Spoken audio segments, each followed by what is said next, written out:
നമസ്കാരം. എല്ലാ പ്രിയ പ്രേക്ഷകർക്കും ഹലോ ഡോക്ടറിലേക്ക് സ്വാഗതം. ഇന്ന് ദേശീയ ഡോക്ടേഴ്സ് ദിനം. എല്ലാ ഡോക്ടർമാർക്കും ഡോക്ടേഴ്സ് ദിന ആശംസകൾ നേരുന്നു. നേത്രരോഗങ്ങളെക്കുറിച്ചും ചികിത്സാ മാർഗങ്ങളെക്കുറിച്ചുമാണ് ഹലോ ഡോക്ടർ ഇന്ന് ചർച്ച ചെയ്യുന്നത്. ഈ വിഷയത്തെക്കുറിച്ച് ഇന്ന് ചർച്ച ചെയ്യാൻ നമുക്കൊപ്പം ചേരുന്നത് തിരുവനന്തപുരം ഗവൺമെന്റ് മെഡിക്കൽ കോളേജിലെ റീജിയണൽ ഇൻസ്റ്റിറ്റ്യൂട്ട് ഓഫ് ഒഫ്താൽമോളജിയിലെ പ്രൊഫസർ ഡോക്ടർ ചിത്ര രാഘവനാണ്. ഡോക്ടർ നമസ്കാരം. ഡോക്ടർ ഡോക്ടേഴ്സ് ദിനാശംസകൾ നേരുന്നു. Thank you so much. And I wish all my colleagues, doctors, a very happy Doctors' Day. Okay doctor. Doctor, നേത്രരോഗങ്ങളെ കുറിച്ച് പറയുമ്പോൾ പ്രധാനമായും നമ്മൾ സൂക്ഷിക്കേണ്ട രോഗങ്ങൾ ഏതൊക്കെയാണ്? ചോദിച്ചാൽ ഒരു രോഗവും നമ്മൾ ഇഗ്നോർ ചെയ്യാൻ പാടില്ല. ഏതൊരു ചെറിയ മുറിവായാലും ചെറിയ വേദനയായാലും വെള്ളമെടുപ്പായാലും വെള്ളപ്പാടുകളായാലും എന്ത് ബുദ്ധിമുട്ടുണ്ടായാലും അത് സ്വയമേ നമ്മൾ തന്നെ അത് ട്രീറ്റ് ചെയ്ത് ശരിയാക്കാം എന്നുകൊണ്ട് വിചാരിക്കാതെ അടുത്തുള്ള ഒരു നേത്രരോഗ വിദഗ്ധനെ കാണിച്ചുകൊണ്ട് അതിനുള്ള ശരിയായ ട്രീറ്റ്മെൻറ്റ്. കാരണം പല നേത്രരോഗങ്ങൾക്കും അതിൻ്റെ സിംറ്റംസൊക്കെ ഒരുപോലെ ആയിരിക്കും. കാരണം എല്ലാത്തിനും കണ്ണിൽ നിന്ന് വേദന, ചുമപ്പ്, വെള്ളമെടുപ്പ്, വെട്ടം നോക്കാൻ പറ്റാതിരിക്കുക, അങ്ങനത്തെ പല കാരണങ്ങളും കൊണ്ട് പേഷ്യൻറ്റിന് ബുദ്ധിമുട്ടുണ്ടാവും. അപ്പോൾ ഇതൊന്നും സ്വയം ചികിത്സിക്കാൻ നിൽക്കാതെയും അതുപോലെ തന്നെ താമസം വരുത്താതെ അടുത്തുള്ള നേത്രരോഗ വിദഗ്ധനെ കാണിച്ചിട്ട് അതിൻ്റെ ശരിയായ രീതിയിലുള്ള ചികിത്സ എടുക്കുന്നതായിരിക്കും ഏറ്റവും നല്ലത്. ഡോക്ടർ, നമ്മൾ പലപ്പോഴും കേട്ടുവരുന്ന ഒരു കാര്യമാണ് പ്രമേഹം കണ്ണിനെ ബാധിക്കുന്നത്. ഇത്തരത്തിൽ പ്രമേഹം കണ്ണിനെ ബാധിച്ചാൽ ശ്രദ്ധിക്കേണ്ട കാര്യങ്ങളെക്കുറിച്ചും അതിൻ്റെ ചികിത്സാ മാർഗങ്ങളെക്കുറിച്ചും ഒന്ന് വ്യക്തമാക്കാമോ? പ്രമേഹം ചികിത്സിക്കാനായിട്ട് സാധാരണ ഒരു ഫിസീഷ്യൻ്റെ അടുത്തോ എൻഡോക്രൈനോളജിസ്റ്റിൻ്റെ അടുത്തോ വളരെ കൃത്യമായിട്ട് പോയി അവരുടെ പ്രമേഹത്തിൻ്റെ രക്തത്തിലെ നിലവാരമെല്ലാം കറക്റ്റായിട്ട് പോയി ചെയ്യും. പക്ഷേ ഇതിനോടൊപ്പം തന്നെ പ്രമേഹം ആദ്യമായിട്ട് ഏതൊരു വ്യക്തിക്കും പ്രമേഹമുണ്ടെന്ന് അറിയുമ്പോൾ അത് ആദ്യം ബേസ് ലൈനായിട്ട് ഒരു കാഴ്ചയുടെ ചെക്കിങ് ചെയ്യുന്നത് എപ്പോഴും നന്നായിരിക്കും. അത് കഴിഞ്ഞ് വളരെ റെഗുലർ ഇൻ്റർവെൽസിൽ അവർ ബ്ലഡ് ഷുഗേഴ്സ് കൺട്രോൾ ചെയ്യുന്നതിനോടൊപ്പം തന്നെ വളരെ റെഗുലറായിട്ട് അവരുടെ കണ്ണിൻ്റെ കാഴ്ച ഞരമ്പ് ഒരു നേത്രരോഗ വിദഗ്ധനെ കൊണ്ട് പരിശോധിപ്പിക്കണം. ആ പരിശോധന ചെയ്യുന്ന സമയം അതിൻ്റെ ഡീറ്റെയിൽഡായിട്ട് കണ്ണിൻ്റെ മർദ്ദവും ബാക്കി കണ്ണിൻ്റെ ഞരമ്പിൻ്റെ ഘടനയും അതിൻ്റെ ആരോഗ്യസ്ഥിതിയും എല്ലാം ഉറപ്പുവരുത്തണം. ഇതിന് ശേഷം പ്രമേഹം നല്ല കൺട്രോൾ ആയിരുന്നാൽ പിന്നെ മാസത്തിൽ ഒരു 6 മാസത്തിൽ ഒരിക്കൽ അല്ലെങ്കിൽ വർഷത്തിൽ 2 പ്രാവശ്യം അങ്ങനെയും. പിന്നെ പ്രമേഹത്തിൻ്റെ കൺട്രോള് വളരെ മോശമാണ് എന്ന് വരികിൽ ഒരു അടുപ്പിച്ചുള്ള ചെക്കിംഗ് ആയിരിക്കും കൂടുതൽ നല്ലത്. ഡോക്ടർ, കണ്ണിനെ ബാധിക്കുന്ന ഗുരുതര രോഗങ്ങളിലൊന്നാണ് ഗ്ലോക്കോമ. ഈ ഗ്ലോക്കോമയിൽ നമുക്ക് എന്തൊക്കെ ശ്രദ്ധിക്കണം? ചികിത്സാ മാർഗങ്ങൾ എന്തൊക്കെയാണ്? ഗ്ലോക്കോമയ്ക്ക് ആക്ച്വലി പലരും ഇതറിയാതെ പോകും. അതിനാണ് നമ്മൾ ഈ ഗ്ലോക്കോമ ഈ കാഴ്ച കാർന്ന് തിന്നുമ്പോൾ ആ രോഗി അത് അറിയുന്നില്ല. സൈലൻറ്റ് തീഫ് ഓഫ് സൈറ്റ് എന്ന് പറയുന്നതും അതുകൊണ്ടാണ്. പേഷ്യൻറ്റിന് യാതൊരു പ്രയാസം യൂഷ്വലി തോന്നാറില്ല. അപ്പോൾ 40 വയസ്സ് കഴിയുമ്പോഴത്തേക്കും കാഴ്ച മങ്ങുമ്പോൾ പല വ്യക്തികളും അവരുടെ വെള്ളെഴുത്തിന് കണ്ണട മാറ്റാനൊക്കെ പോകും. അപ്പോൾ അത് മാറ്റിക്കൊണ്ടിരിക്കുകയും ചെയ്യും. അപ്പോൾ അതിൽ നിന്നൊരു അടുപ്പിച്ചടുപ്പിച്ച് അത് എനിക്ക് ക്ലിയർ ആവുന്നില്ല, ആദ്യം ഒരിടത്ത് കാണിക്കും, പിന്നെ അത് വീണ്ടും അത് ശരിയാവുന്നില്ല, ഇനി ഒരിടത്ത് കാണിക്കും. അങ്ങനെ അടിക്കടി ഈ കണ്ണട മാറ്റിക്കൊണ്ടിരിക്കുന്നത് അതിൻ്റെ ഒരു സിംറ്റമാണ്. ഈ ഗ്ലോക്കോമ ഉണ്ടോ എന്ന് പ്രഷർ വ്യതിയാനങ്ങൾ, കണ്ണിൻ്റെ മർദ്ദത്തിലുള്ള വ്യത്യാസങ്ങൾ കൊണ്ടാണ് ഇതുപോലെ ഒരു തൃപ്തി നമുക്ക് ആ ഗ്ലാസ് കൊണ്ട് ലഭിക്കാത്തത്. അതിനോടൊപ്പം തന്നെ നമുക്ക് കാഴ്ചയ്ക്ക് ചെറിയ മങ്ങൽ, പിന്നെ കാഴ്ചയുടെ വ്യാപ്തി അഥവാ ഫീൽഡ് ഓഫ് വിഷൻ എന്ന് പറയും. നമ്മൾ സൈഡിൽ നിന്ന് ചുറ്റിൽ നിന്ന് വരുന്ന വസ്തുക്കൾക്കോ ആളുകൾക്കോ വ്യക്തത കുറവും, നമുക്ക് നടുവിലൂടെ കാണുന്നതിന് വ്യക്തത നന്നായിരിക്കും. പിന്നെ ഇതുകൂടാതെ കണ്ണിൽ നിന്ന് വെള്ളമെടുപ്പ്, വെട്ടത്തിന് ചുറ്റും നോക്കുമ്പോൾ മഴവില്ലിൻ്റെ നിറങ്ങൾ പോലെ കാണിക്കുക, മൊത്തമായിട്ട് തലവേദന, പിന്നെ പെട്ടെന്ന് മർദ്ദം കൂടുമ്പോൾ പെട്ടെന്ന് ഒരു പേഷ്യൻറ്റിന് വളരെ കഠിനമായിട്ടുള്ള കണ്ണുവേദന, തലവേദന, ഛർദിൽ വരെ ആയിട്ട് പേഷ്യൻ്റ് കാഷ്വാലിറ്റിയിൽ ഒരു എമർജൻസി ആയിട്ട് പ്രസൻറ്റ് ചെയ്യും. അങ്ങനെ ഒരു തരം ഗ്ലോക്കോമയും ഉണ്ട്. പക്ഷെ അത് നേരത്തെ നമുക്ക് കണ്ടുപിടിക്കാൻ പറ്റും. കാരണം പേഷ്യൻ്റ് എത്തുകയും ചെയ്യും. അതിന് തക്കതായിട്ടുള്ള ലേസർ ചികിത്സയും എല്ലാം ഉണ്ട്. പിന്നെ ഈ അറിയാതെ പോകുന്ന സാധാരണ മർദ്ദം എന്നുള്ള ഒരു തരം ഗ്ലോക്കോമയുണ്ട്. ആ സാധാരണ മർദ്ദമുള്ള രോഗികൾക്കാണ് ആപത്ത് കൂടുതലായിട്ട് പതിയിരിക്കുന്നത്. കാരണം അവരറിയുന്നില്ല അവരുടെ കണ്ണിൻ്റെ മർദ്ദം കൂടുതലാണെന്നും അവർക്ക് ഇങ്ങനെ ഒരു അസുഖമുണ്ടെന്നും അവരുടെ കാഴ്ച ഞരമ്പിൻ്റെ ആരോഗ്യസ്ഥിതി ക്രമേണ കുറഞ്ഞുകൊണ്ടിരിക്കുകയാണെന്നും ഒന്നും അവരറിയുന്നില്ല. ഇതിൽ ഏറ്റവും പ്രധാനം എന്താണെന്ന് പറഞ്ഞാൽ ഗ്ലോക്കോമ കാരണം ഇല്ലാണ്ടാകുന്ന കാഴ്ച, അഥവാ നമ്മുടെ കണ്ണിൻ്റെ ഫീൽഡ് പോകും, കാഴ്ച കുറയും. ഇതെല്ലാം പിന്നെ നമുക്ക് തിരിച്ച് അത് ശരിയാക്കി പിൽക്കാലത്ത് ശരിയാക്കി കൊടുക്കാമെന്ന് വിചാരിച്ചാൽ അത് തെറ്റാണ്. കാരണം ഒരിക്കൽ സംഭവിച്ചു പോയതൊന്നും നമുക്ക് തിരിച്ച് പഴയ സ്ഥിതിയിലാക്കാൻ പറ്റത്തില്ല. അതുകൊണ്ടൊന്നും സംഭവിക്കാതിരിക്കാനായിട്ട് വളരെ നേരത്തെ തന്നെ കണ്ണിൻ്റെ മർദ്ദവും നോക്കി കണ്ണിൻ്റെ കാഴ്ചയുടെ വ്യാപ്തി, ഫീൽഡ് ടെസ്റ്റിങ്ങിന് എല്ലായിടവും നമ്മൾ നല്ല ഒരുമാതിരിപ്പെട്ട നല്ല ആശുപത്രികളിൽ, നമ്മുടെ സർക്കാർ ആശുപത്രികളിൽ പ്രത്യേകിച്ചും ഫീൽഡ് ടെസ്റ്റിങ്ങിന് ലേറ്റസ്റ്റ് മെഷീൻസ് ഉണ്ട്. അപ്പോൾ ഫീൽഡ് നോക്കണം. അത് റെഗുലറായിട്ട് ഒരു നേത്രരോഗ വിദഗ്ധൻ്റെ നമ്മുടെ ചികിത്സയിലായിരിക്കണം. എന്നിട്ട് അതിൻ്റെ പ്രഷർ നോക്കണം. ഇതെല്ലാം കൂടെ നോക്കി വളരെ റെഗുലർ കാലയളവിൽ കാഴ്ച ഞരമ്പിൻ്റെ ആരോഗ്യസ്ഥിതിയും ഉറപ്പുവരുത്തണം. അപ്പോൾ ഇതെല്ലാം ചെയ്തുകൊണ്ടിരിക്കുകയാണെങ്കിൽ ഒരു പരിധിവരെ നമുക്ക് ഗ്ലോക്കോമയെ നമുക്ക് കൺട്രോളിലാക്കി വരുത്താൻ പറ്റും. മാത്രമല്ല ഇതിന് നല്ല ഫലപ്രദമായിട്ടുള്ള മരുന്നുകൾ അവൈലബിൾ ആണ്. ആ മരുന്നുകൾ വളരെ ശുഷ്കാന്തിയോടുകൂടി നമ്മുടെ ഡോക്ടർ പറയുന്ന അതേ ക്രമത്തിന് എന്ത് വന്നാലും മുടക്കം വരുത്താതെ ആ മരുന്നുകൾ ഒഴിച്ചാൽ ഒരു പരിധി വരെ നമുക്ക് ഗ്ലോക്കോമ കൊണ്ടുണ്ടാകുന്ന കാഴ്ചക്കുറവ് പരിഹരിക്കാൻ പറ്റും. ഞാൻ എപ്പോഴും പേഷ്യൻസിനോട് പറയുന്ന ഒരു കാര്യമുണ്ട്, നിങ്ങൾ ആഹാരം കഴിക്കാൻ ഒരു നേരം വിട്ടുപോയാലും അതുകൊണ്ട് നിങ്ങൾക്ക് വലിയ തോതിൽ ഡയബറ്റിക് പേഷ്യൻ്റ് ആണെങ്കിൽ ശ്രദ്ധിക്കണം. എന്നാലും ഈ മരുന്ന് നമ്മൾ ഗ്ലോക്കോമയ്ക്കുള്ള തുള്ളി മരുന്നുകൾ നമ്മൾ കഴിയുന്നതും കറക്റ്റായിട്ടുള്ള നമ്മുടെ ഡോക്ടർ നിർദ്ദേശിച്ച പ്രകാരം കണ്ണിൽ ഒഴിക്കുന്നത് കണ്ണിൻ്റെ മർദ്ദം കൺട്രോൾഡായിട്ട് വെക്കുന്നതിനും കാഴ്ച ഞരമ്പിന് ദോഷം വന്ന് എന്നേക്കുമായിട്ട് കാഴ്ച ഇല്ലാതാകുന്ന ആ ഒരു സ്ഥിതിയിലേക്ക് കൊണ്ടെത്തിക്കാതിരിക്കാനും ഏറ്റവും ഇമ്പോർട്ടൻ്റ് അതാണ്.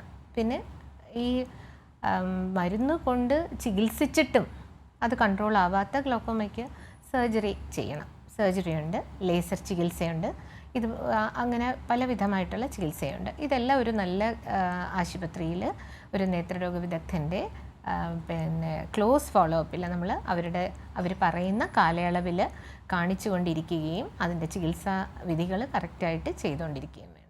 വ്യക്തമാണോ ഡോക്ടർ? നമ്മുടെ കൂടെ ഒരു പ്രേക്ഷകൻ ചേരുന്നുണ്ട്. പത്തനംതിട്ടയിൽ നിന്ന് മാത്യു ആണ്. മാത്യു, ഡോക്ടറോട് ചോദിച്ചോളൂ. ഹലോ, പറഞ്ഞോട്ടെ. ഡോക്ടർ നമസ്കാരം. നമസ്കാരം. എനിക്ക് 45 വയസ്സായി. കണ്ണ് ഇടയ്ക്കിടയ്ക്ക് നല്ല രീതിയിൽ അങ്ങ് ചൊറിയുന്നുണ്ട്. പിന്നെ നമുക്ക് ചില സമയങ്ങളിൽ അത് പാട കെട്ടിയ പോലെ ഫീൽ ചെയ്യുന്നുണ്ട്. അതെന്തുകൊണ്ടായിരിക്കും? ഇദ്ദേഹം കണ്ണാടി വെക്കുന്നുണ്ടോ? കണ്ണട പരിശോധിച്ച് വെച്ചിട്ടുണ്ടോ? ഒരു 2 വർഷമായിട്ട് കണ്ണട വെക്കുന്നുണ്ട്, വെള്ളെഴുത്തിനുള്ള. അപ്പൊ ഇപ്പൊ ഉള്ളത് കണ്ണ് ചൊറിച്ചിലും പിന്നെ പാട കെട്ടുന്നത് പോലെയും എപ്പോഴും ഇല്ല, ചില ദിവസങ്ങളിൽ. ഓക്കെ. അപ്പോൾ ചിലപ്പോൾ താങ്കളുടെ കണ്ണുനീര് നമുക്ക് കണ്ണുനീരിനൊരു ബാലൻസ് ഉണ്ട്, കണ്ണീരിൻ്റെ ജലാംശവും ഓയിൽ കണ്ടന്റും. അപ്പോൾ ഈ അതിൻ്റെ ഒരു പിന്നെ ഡ്രൈനെസ്, അയാളുടെ കണ്ണിൻ്റെ ഉപരിതലത്തിലുള്ള വരൾച്ച എന്ന് പറയും ഡ്രൈ ഐസ്. ആ ഡ്രൈ ഐസ് വരുമ്പോഴാണ് സാധാരണഗതിയിൽ ഈ പറഞ്ഞതുപോലെയുള്ള ഒരു കണ്ണിനൊരു ചൊറിച്ചില്, പുകച്ചില്, കണ്ണിൽ കരട് വീണ പോലെ തോന്നാറുണ്ടോ? അങ്ങനെയില്ല ഡോക്ടറെ, നമുക്ക് കണ്ണ് അങ്ങ് ചൊറിയും. കുറച്ചു നേരം നമ്മൾ തിരുമി കഴിയുമ്പോഴൊരു റിലാക്സ് തോന്നുന്നത്. അലർജി ഉള്ള ആളാണോ? അലർജിക്ക് മരുന്ന് വല്ലതും കഴിക്കുന്നുണ്ടോ? അലർജി മരുന്ന് കഴിക്കുന്നില്ല, അലർജി ഉള്ള ആളാണ്. അലർജി ഉള്ള ആളുകൾക്ക് അതിനുള്ള ട്രീറ്റ്മെന്റിനുള്ള മരുന്നുകൾ കഴിക്കുമ്പോഴും ഒന്നുകൂടെ ഇത് കൂടുതലായിട്ട് കാണും. നമുക്ക് ഡ്രൈനെസ് കൂടും കണ്ണിന്. മാത്രമല്ല അലർജി കൊണ്ടും നമുക്ക് ഈ ഒരു ചൊറിച്ചിലൊക്കെ അനുഭവപ്പെടാറുണ്ട്. അപ്പം അത് അടുത്ത ആരെങ്കിലും ഒരു നല്ലൊരു നേത്രരോഗ വിദഗ്ധനെ കാണിച്ചിട്ട് അതിന് കറക്റ്റായിട്ടുള്ള ആൻറ്റി ഹിസ്റ്റാമിൻ ഡ്രോപ്സ് ഒക്കെ ഉണ്ട്. ആ ഡ്രോപ്സ് ഇടുകയും പിന്നെ ആർട്ടിഫിഷ്യൽ ടിയേഴ്സ് അഥവാ വേണമെന്നുണ്ടെങ്കിൽ അവർ പറയുന്നതനുസരിച്ച് ഇടുകയും ചെയ്യുക. ഡോക്ടറെ, ഒരു സംശയം, നമ്മൾ ഉപയോഗിക്കുന്ന അല്ലെ കുളിക്കാൻ ഉപയോഗിക്കുന്ന വെള്ളത്തിന്റെ ഇത് പരിശോധിക്കാൻ അങ്ങനെ വല്ല ആവശ്യം വല്ലതും ഉണ്ടോ? അത് ഇതുമായിട്ട് ബന്ധമുണ്ടോ? നല്ല ഇത് പിന്നെ സപ്ലൈ അല്ലേ, കോർപ്പറേഷൻ സപ്ലൈ അല്ലാതെ കെട്ടിക്കിടക്കുന്ന വെള്ളം വല്ലതും ആണോ? കിണറ്റിലെ വെള്ളം റെഗുലറായിട്ട് ആരോഗ്യ സ്ഥിതി നല്ലവാനായിട്ട് യൂഷ്വലി പറയുന്നത് ആരോഗ്യ പ്രവർത്തകർ അത് റെഗുലറായിട്ടൊക്കെ ചെക്കിങ്ങിനൊക്കെ പറയാറില്ലേ പ്യൂരിറ്റി. പക്ഷെ അത് കണ്ണ് നമ്മൾ കുളിക്കുമ്പോൾ സാധാരണയായിട്ട് കണ്ണ് അടഞ്ഞു പോകുന്നതുകൊണ്ട് കണ്ണിനകത്തോട്ട് ആരും വെള്ളം ഒഴിക്കുന്നില്ലല്ലോ. അപ്പം അതുകൊണ്ട് അത് കുളിക്കുന്നതിനായിട്ട് പ്രശ്നം വരുന്നില്ല. അല്ലാത്ത ആരോഗ്യസ്ഥിതിക്ക് നല്ലതാണ്. നമ്മൾ എന്തെങ്കിലും പ്രത്യേക ആഹാരക്രമത്തിൽ ഫുഡ് ഉൾപ്പെടുത്തേണ്ടതായിട്ട് വല്ലതും ഉണ്ടോ നമുക്ക് കണ്ണിന്റെ കാഴ്ചയ്ക്കും? അങ്ങനെ പൊതുവേ കണ്ണിൻ്റെ കാഴ്ചയ്ക്കും കണ്ണിൻ്റെ ആരോഗ്യത്തിനും നല്ലത് നല്ല ക്രമീകൃതമായിട്ടുള്ള ആഹാരം. അതായത് പച്ചക്കറികളും എല്ലാം നിറച്ച് ഉള്ള മത്സ്യം നല്ലതാണ്. അങ്ങനെ നിറച്ച് ജീവകങ്ങളൊക്കെയുള്ള ഭക്ഷണ പദാർത്ഥങ്ങൾ വീട്ടിൽ തന്നെ ഉണ്ടാക്കിയത്, കഴിയുന്നതും ഹോട്ടലിൽ നിന്ന് വാങ്ങിച്ച് ഉള്ളത് കുറയ്ക്കാൻ ശ്രമിക്കുക. പക്ഷേ ഇപ്പോഴത്തെ ജീവിത സാഹചര്യങ്ങളിൽ അതെപ്പോഴും പ്രാവർത്തികമായി എന്ന് വരില്ല. പിന്നെ നല്ല ഉറക്കം, പിന്നെ നമ്മൾ കണ്ണിൻ്റെ ആരോഗ്യസ്ഥിതിക്ക് നല്ല ആരോഗ്യാവസ്ഥയ്ക്ക് നമ്മൾ ഇമ വെട്ടുന്നത് കുറഞ്ഞു പോകും. നമ്മൾ കണ്ടിന്യൂസ് ആയിട്ട് സ്ക്രീൻ നോക്കിക്കൊണ്ടിരിക്കുക. ഇപ്പോൾ എല്ലാവരും മൊബൈൽ ലാപ്ടോപ്പൊക്കെ അല്ലേ നോക്കിക്കൊണ്ടിരിക്കുന്നത്. അപ്പോൾ അത് നമ്മൾ അറിഞ്ഞുകൊണ്ട് ഇമ വെട്ടാൻ ബ്ലിങ്ക് ചെയ്യുന്നത് ശ്രദ്ധിച്ച് ബ്ലിങ്ക് ചെയ്യുക. പിന്നെ ഇതെല്ലാം കൂടാതെ എന്തെങ്കിലും പ്രയാസങ്ങൾ വല്ലതും ഉണ്ടെങ്കിൽ കണ്ണിൻ്റെ ആരോഗ്യത്തിന് ഏറ്റവും പ്രധാനം എന്താണെന്ന് പറഞ്ഞാൽ ചെറിയ പിന്നെ ബുദ്ധിമുട്ടുകൾ ഉണ്ടാകുമ്പോൾ അത് നമ്മൾ തന്നെ അത് പിന്നെ ചികിത്സിച്ച് പിന്നെ നമ്മുടേതായ രീതിയിൽ കൈകാര്യം ചെയ്തുകൊണ്ടിരിക്കാതെ അതിൻ്റേതായ കണ്ണിൻ്റെ ഒരു നേത്രരോഗ വിദഗ്ധനെ കാണിച്ചിട്ട് ഒരു ഹെൽപ്പ് എടുക്കുന്നത്. ചിലപ്പോൾ ഒന്നും ഉണ്ടാവില്ല, ഉണ്ടെന്നുണ്ടെങ്കിൽ അതിന് മരുന്ന് ഇടാൻ അത് സഹായകമാവും. ശരി, പ്രേക്ഷകന് വ്യക്തമായെന്ന് പ്രതീക്ഷിക്കുന്നു. ഡോക്ടർ, രക്തസമ്മർദ്ദം മൂലമുണ്ടാകുന്ന നേത്രരോഗങ്ങളെക്കുറിച്ച് അറിഞ്ഞിരിക്കേണ്ടത് എന്തൊക്കെയാണ്? രക്തസമ്മർദ്ദം കൂടുന്നത് കൊണ്ട് പെട്ടെന്ന് കണ്ണിൻ്റെ കാഴ്ചയ്ക്ക് മങ്ങലുണ്ടാകും. അതുകൊണ്ട് ഒരു രക്തസമ്മർദ്ദം നമ്മൾക്കുണ്ട്, അതിന് ഫിസിഷ്യൻ മരുന്ന് സ്റ്റാർട്ട് ചെയ്യുമ്പോൾ എപ്പോഴും കണ്ണിൻ്റെ ആരോഗ്യവും കൂടെ ഒന്ന് ചെക്ക് ചെയ്യുന്നത് നന്നായിരിക്കും. കാഴ്ച ഞരമ്പ് ഡയലേറ്റ് ചെയ്ത് നേത്രരോഗ വിദഗ്ധനെ കൊണ്ട് നമ്മൾക്ക് ചെക്ക് ചെയ്യിക്കേണ്ടതായിട്ടുണ്ട്. കാരണം ഒട്ടും കൺട്രോൾ ആവാതെ രക്തസമ്മർദ്ദം കൊണ്ട് നടക്കുന്ന വ്യക്തികളിൽ പെട്ടെന്നായിട്ട് കണ്ണിൻ്റെ വെള്ളയിൽ ബ്ലഡ് ഇറങ്ങി എന്ന് പറഞ്ഞ് പെട്ടെന്ന് അവർ വരുമ്പോഴായിരിക്കും പലരും അത് അറിയുന്നത് പോലും എനിക്ക് BP ഉണ്ട് എന്നറിയുന്നത്. അത് പക്ഷെ ആ പുറത്ത് വെള്ളയിൽ വരുന്ന ചുമപ്പ് വേഗം ഒരു 2 ആഴ്ച കൊണ്ട് അതിൻ്റെ കളറെല്ലാം മാറിക്കോളും. പക്ഷെ അകത്താണ് രക്തസ്രാവം ഉണ്ടാകുന്നതെങ്കിൽ അത് കാഴ്ചയിൽ നല്ല തോതിൽ നമ്മുടെ കാഴ്ച ഞരമ്പിലേക്കുള്ള രക്തയോട്ടം നിലയ്ക്കുന്നതും പിന്നെ കണ്ണിൻ്റെ പ്രധാന നാഡിയിലേക്ക് വരുന്ന രക്തക്കുഴലിൽ ബ്ലോക്ക് ഉണ്ടാക്കിയാൽ അത് സെൻട്രൽ റെറ്റിനൽ ആർട്ടറി ഒക്ലൂഷൻ എന്ന് പറയും. അതുപോലെ വെയിൻ ഒക്ലൂഷൻ വരാം. ഇതെല്ലാം കൊണ്ടും പെട്ടെന്ന് പേഷ്യൻറ്റിന് കാഴ്ച മങ്ങി കാഴ്ച ഇല്ല എന്നുള്ള ഒരു അവസ്ഥ വരെ പോയി എത്തും. അതിൽ ഞരമ്പ് കൊണ്ട് ഉണ്ടാകുന്ന ബ്ലോക്ക് ഒരു പരിധി വരെ കുറയും. പക്ഷേ ചികിത്സിച്ച് ഭേദമാക്കി സമയത്തിന് ചികിത്സ എടുക്കേണ്ടത് വളരെ പ്രധാനമാണ്.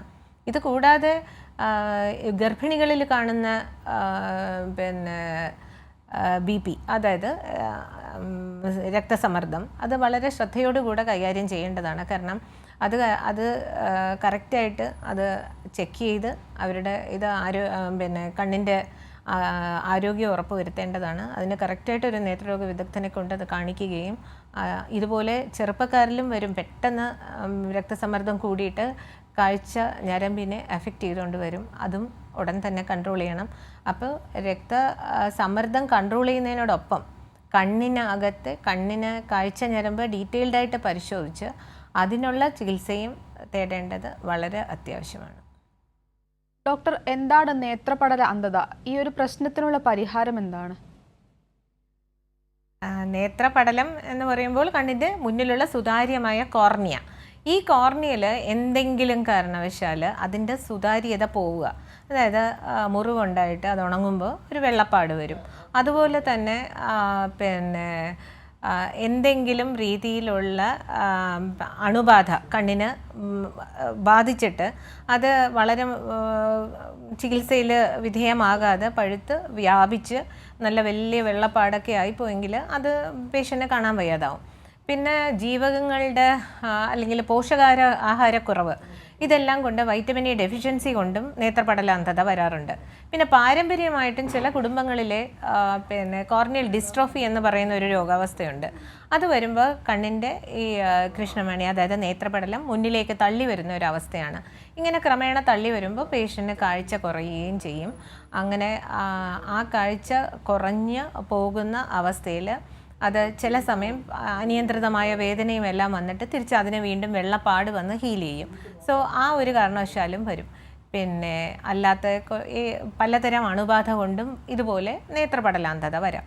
അപ്പോൾ ഈ നേത്രപടലാന്ധത വന്ന ഒരു വ്യക്തിക്ക് ചികിത്സ എന്ന് പറയുന്നത് തിരിച്ച് ആ നേത്രപടലത്തിനെ സുതാര്യമാക്കി കൊടുക്കുക. അതായത് എന്താ ചെയ്യുക, നമ്മൾ ഇനിയൊരു ഒരു മരണപ്പെട്ട ഒരു വ്യക്തിയിൽ നിന്ന് നേത്രദാനം വഴി നമുക്ക് ലഭിക്കുന്ന നേത്രപടലം, അതായത് കോർണിയ, തിരിച്ച് വെച്ച് പിടിപ്പിച്ച് കൊടുത്ത് അവർക്ക് ശസ്ത്രക്രിയയിലൂടെ ആ കാഴ്ച തിരിച്ച് കൊടുക്കാൻ സാധിക്കും. അതിനെയാണ് കോർണിയൽ ട്രാൻസ്പ്ലാന്റേഷൻ എന്ന് പറയുന്നത്. അത് ഇനിയൊരു മരണപ്പെട്ട ഒരു വ്യക്തിയിൽ നിന്ന് നേത്രദാനം മൂലം നമ്മൾക്ക് കണ്ണുകൾ ലഭിക്കുമ്പോൾ ആ കണ്ണുകളെ നമ്മൾ തിരിച്ച് ഈ പിന്നെ നേത്രപടല അന്ധത ബാധിച്ച വ്യക്തികൾക്ക് വെച്ച് അവർക്ക് തിരിച്ച് കാഴ്ച നൽകാൻ സാധിക്കും. ഇതാണ് ഇതിൻ്റെ ട്രീറ്റ്മെൻറ്റ് എന്ന് പറയുന്നത്. അതുകൊണ്ട് ഒരു നേത്രപടല അന്ധത ബാധിച്ച 2 വ്യക്തികൾക്ക് ഇപ്പോൾ നമ്മൾ ഈ കോർണിയയുടെ പല ലെയേഴ്സായിട്ട് നമ്മൾ കൊടുക്കുന്നത് കൊണ്ട് അത് 2ൽ കൂടുതൽ വ്യക്തികൾക്ക് വരെ പ്രയോജനകരമായിട്ട് കാണുന്നുണ്ട്. അപ്പം മരണപ്പെടുമ്പോൾ നേത്രദാനം മൂലം നമുക്ക് ലഭിക്കുന്ന കണ്ണുകൾ എത്രമേൽ പ്രഷ്യസാണ്, എത്രമേൽ അമൂല്യമാണെന്നുള്ളത് ഇതുകൊണ്ട് തന്നെ ശ്രോതാക്കൾക്കെല്ലാം മനസ്സിലാവുന്നതാണ്. പക്ഷേ നമുക്ക് നേത്രദാനം മൂലം ലഭിക്കുന്ന കണ്ണുകൾ അതിൻ്റെ നമ്പേഴ്സ് വളരെ കുറവാണ്. വ്യക്തമാണ് ഡോക്ടർ. നമ്മുടെ കൂടെ ഒരു പ്രേക്ഷക കൂടി ചേരുന്നുണ്ട്. കൊല്ലത്ത് നിന്ന് ആതിരയാണ്. ആതിര, ഡോക്ടറോട് ചോദിച്ചോളൂ. അമ്മയ്ക്കാണെങ്കിലേ കണ്ണിന്റെ ഓപ്പറേഷൻ കഴിഞ്ഞിട്ട് ഇപ്പം 3 മാസമായേ. എന്തോ ഓപ്പറേഷൻ ആകുഞ്ഞ്? ശരി. അപ്പം ലെൻസ് വെച്ചിരിക്കുവാണ്. അപ്പൊ ഇപ്പോഴേ കണ്ണിനകത്ത് വെള്ളം നിറഞ്ഞു നിൽക്കുന്നോട്ട് തോന്നുന്നു. കാഴ്ച എങ്ങനെയുണ്ട്? കാഴ്ചക്ക് കുഴപ്പമില്ല.